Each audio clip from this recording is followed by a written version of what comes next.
You would already be aware that since Donald Trump became the president again, the U.S. immigration system has been constantly changing every day. If you've been following immigration coverage recently, you may have noticed that the conversation around green cards has shifted in a subtle but unsettling way. For decades, debates focused on how many green cards should be issued, how long people should wait, or which categories should move faster or slower. But in 2026, a far more serious question is starting to surface, one that many people never imagined would be asked out loud. Could the U.S. green card system, as we've known it for generations, be dismantled or permanently transformed into something unrecognizable? That question gained new attention after comments from a former senior immigration official who warned publicly that ongoing policy decisions, if left unchanged, could effectively bring an end to the traditional green card program, not through a single law passed by Congress, and not through an announcement declaring the program abolished, but through a slow, deliberate narrowing of legal pathways that eventually leaves the system hollowed out.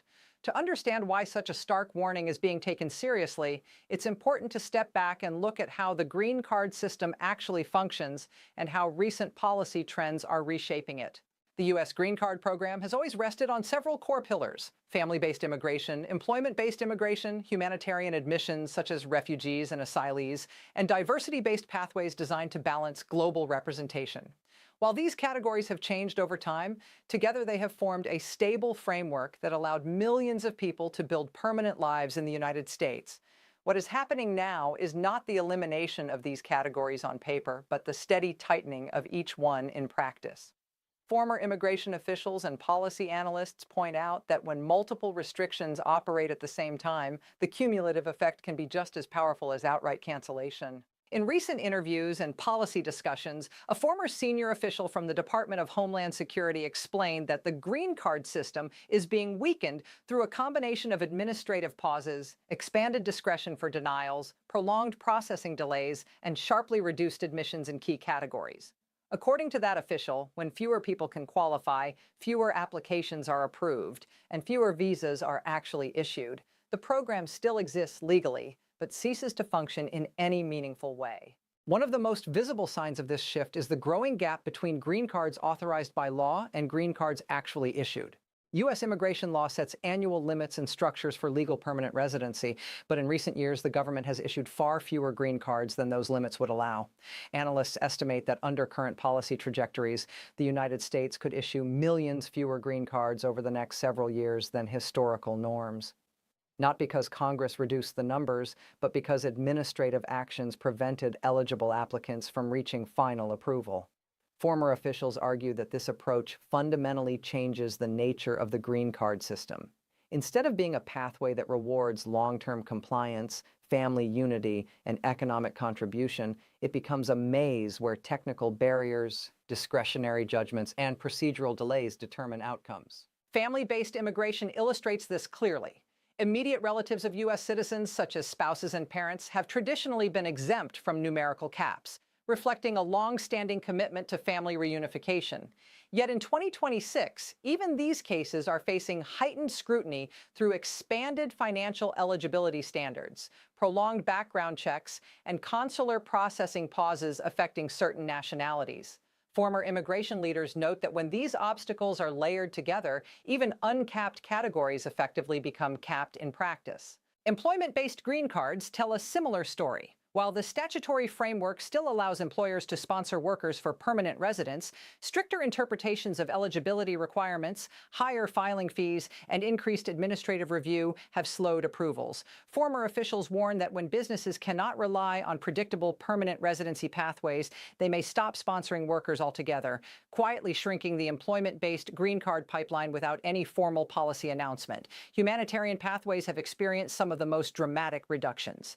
Refugee admissions, once a cornerstone of U.S. immigration policy, have been reduced to historically low levels, contributing significantly to the overall decline in green card issuance. Experts argue that when refugee and asylum systems are scaled back, the green card program loses not only numbers, but its moral and humanitarian foundation. The diversity visa program, which has allowed tens of thousands of immigrants from underrepresented countries to become permanent residents each year, has also faced suspensions and uncertainty.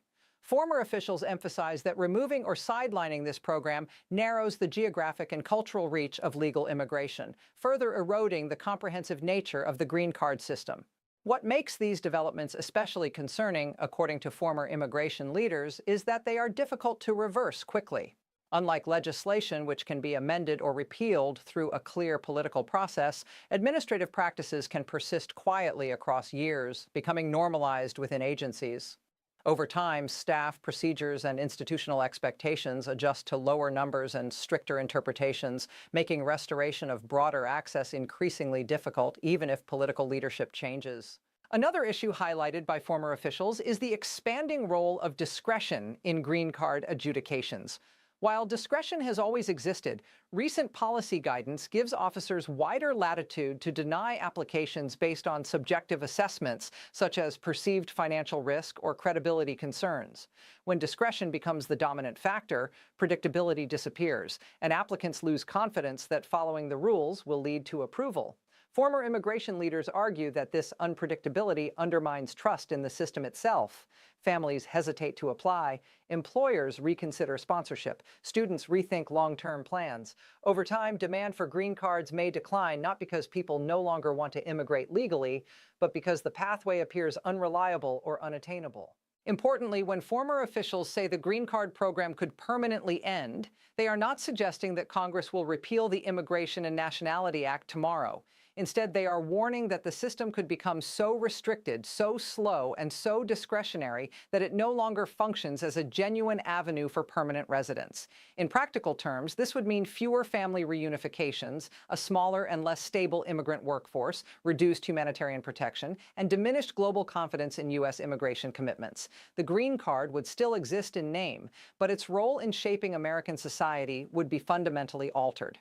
Critics of this assessment argue that immigration systems naturally fluctuate with political priorities and that future administrations could restore higher admission levels. However, former officials counter that structural damage is not easily undone. Processing backlogs, lost institutional expertise, and entrenched enforcement-first cultures take years to rebuild, if they can be rebuilt at all. For individuals currently in the immigration process, these warnings highlight the importance of staying informed and prepared. While the green card program has not ended and millions of people remain eligible under existing law, the environment in 2026 is less forgiving than in previous decades. Small errors, missing documentation, or delayed responses now carry greater risk than before.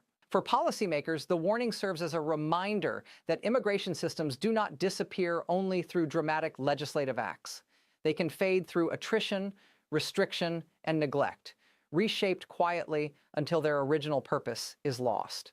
As the debate continues, one thing is clear: the future of the U.S. green card program is no longer a theoretical discussion. It is unfolding in real time, shaped by decisions being made now, and its long-term direction will determine not just who can become a permanent resident, but what kind of immigration system the United States chooses to maintain in the decades ahead. If these trends continue unchecked, former immigration officials caution that the green card may remain on paper while its promise quietly slips away.